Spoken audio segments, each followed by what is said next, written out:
your thoughts on Deshaun Watson. Do you think the Browns knew the depth of what they were getting into when they traded for him? Well, I heard about all the great vetting and everything else they did. Remember, they kept telling us 5 months and all this stuff. And I know they weren't happy with me because I wrote 2 columns before. The first column I wrote, don't go in deep on Deshaun Watson. Then recall the word from Watson's camp came out, the Browns were out. And then I wrote a column saying the Browns will be very happy they didn't get involved in this. Then the next day, the Browns were back in and they got him. And then I wrote a column saying it was just, I remember I said I couldn't decide whether to be speechless or outraged when I saw the contract, and that this was their decision. But I think their feeling was they were assured that there would be no criminal charges. And I thought that's all they really cared about. And they'd ride out the rest. Okay. So when you put it in those terms, the hearing is underway. It could go into tomorrow, potentially even. How long do you think he gets suspended for, being Deshaun Watson? He's going to get a suspension. The league's going indefinite with a minimum of a year. You can reapply for instatement in a year. And we've heard that the NFLPA's attorney, Jeffrey Kessler, who has a lot of experience of this, is going to strategically say he shouldn't be suspended. Where do you think this ends up? Well, the Browns, in their research, try to figure out who actually get a year suspension, who's gotten that. And people for gambling got them, and generally people with some sort of felony criminal charge. So they thought, our guy's not gambling, and our guy has not been charged with any felonies, so he probably won't get a year. And I think that's why they, like you said, why they decided to go forward with it. But I've been getting people that, like, he should get 4 games or 6 games. And, you know, we're in a whole new era of time right now and how people view things. And, I mean, remember, Tom Brady got 4 games for deflating footballs.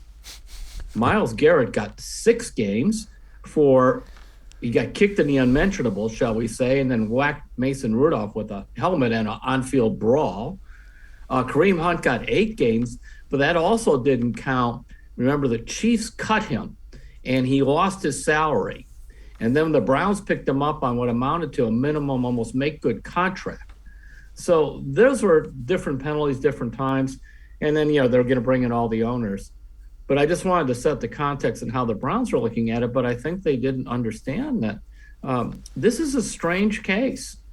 And that's not to diminish all the charges of women, but I've never recalled in any sports where you have so many women about so many things and all these text messages and all this other garbage, unsavory stuff. So the fact they asked for a year doesn't surprise me. I thought perhaps once they settled 20 of the 24 cases that they might be okay with not having this indefinite thing hanging over them. And that might be, like you said, that Watson will say we shouldn't be suspended at all. They're going to say a year minimum, plus we'll look at it again. Maybe you end up with just the final suspension is for a year. But I don't know. Yeah, I'm guessing it lands somewhere in the 10 to 12 game range. And again, nobody knows for certain. All right, assuming but David, go ahead. David, I mean, you got to think about this for a moment. Houston didn't know what to do with him last year. They really didn't. Why did they have him stay home and paid to stay home? And then why did the Browns? I'm not beating up on Watson. He's got his own problems. But the Browns are the ones who brought the fan base and everybody else into it. They were the ones that decided to go all in with draft picks and record-breaking contracts and everything else for a guy that sat out all last year because Houston couldn't figure out what to do with him. They had a hard time getting him traded. It was just, to me, a completely act of desperation. Let's all go all in and hope for the best, and we'll ride out any criticism that we get. That's their feeling, but here you are. And if they didn't anticipate that the media would be all over this case, investigating everybody. And if they didn't realize the attorney they were facing and Busby, and they had to have known that because Busby and Hardin are two of the biggest guns down in Texas, and they go at each other publicly all the time.